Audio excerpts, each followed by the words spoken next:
It was a perilous fight, an unflagging assault of wind and water, day and night. And yet it still stands. It was a valiant fight, an unyielding invasion of X-rays and chemicals year after year, and yet. His demeanor never changed. He never showed, why me? He never complained. He never whined about it. As the flag yet waved over that stormy sea, hanging on by threads. This right here held this flag on that pole. Kevin Caruso clung to life at home in Charlotte, showing his true colors. And he always seen light in the middle of a storm when no one else could. After 4 years of prostate cancer, his storm was passing.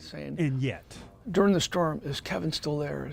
Is Kevin still standing? In a poignant coincidence, people watching the live cam at Frying Pan Shoals named the storm-shredded flag Kevin. 2 weeks after Hurricane Florence, the owner of the tower put the flag up for auction. By now, Brother Mike Caruso and other family members had traveled from Cincinnati to Charlotte, knowing the fight would soon be over for their Kevin. Kevin never knew about this, so we put a bid in on it. Never really given it much thought. The auction closed. You know, he was a wonderful father. The day Kevin died. He said he was ready to go home. His family made the highest bid, $10,900, and Kevin the Flag was ready to go home. To Cincinnati to grace the wall of the family business, Caruso Logistics. Encased in glass, the banner waves with brotherly love. He inspired us to stay strong, continue on, persevere, be courageous, and keep battling, keep fighting. Think home of the brave. Think Kevin. And that's the inspiration. And these days, it seems the current that divides us is wide and unbridgeable. But this flag, more than most, lays bare the fabric that binds us, even if a little tattered.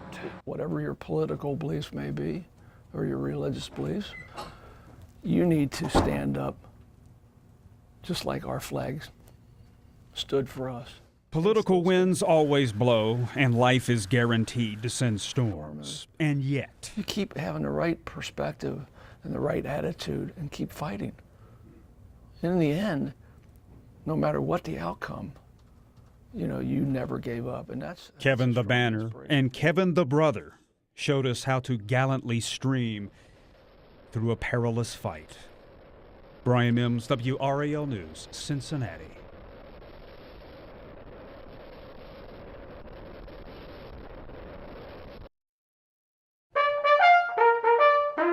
Rarely is it so inspiring for a man to be so wrong. Though you try to correct him.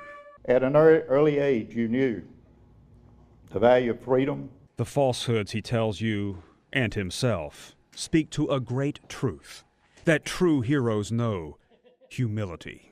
General Hargis now present the POW medal to Pete Sellers. Private First Class Pete Sellers, U.S. Army, will tell you he's undeserving of the POW medal. But the tears tell you he's wrong. Private Sellers will tell you he's unworthy of the Bronze Star, even turned it down. I felt like I hadn't done my job. I hadn't finished it. Wrong. The Nazis took you prisoner in the Battle of the Bulge. You faced execution. You hungered. You labored. You finally escaped through a drainage pipe. And yet, and all those wonderful TIs who gave their lives, their limbs, and so many things they gave up that I wasn't worthy of what they had done. But you came home to be a good man. I try to be. I haven't always lived up to the promises. You're 95 years old now, and it's past time to right a wrong. Has awarded the Bronze Star Medal to Private William G. Sellers. It's time to receive your Bronze Star for your valor. We know you think you're unworthy, but you're wrong. Bryan Mims, WRAL News, Smithfield.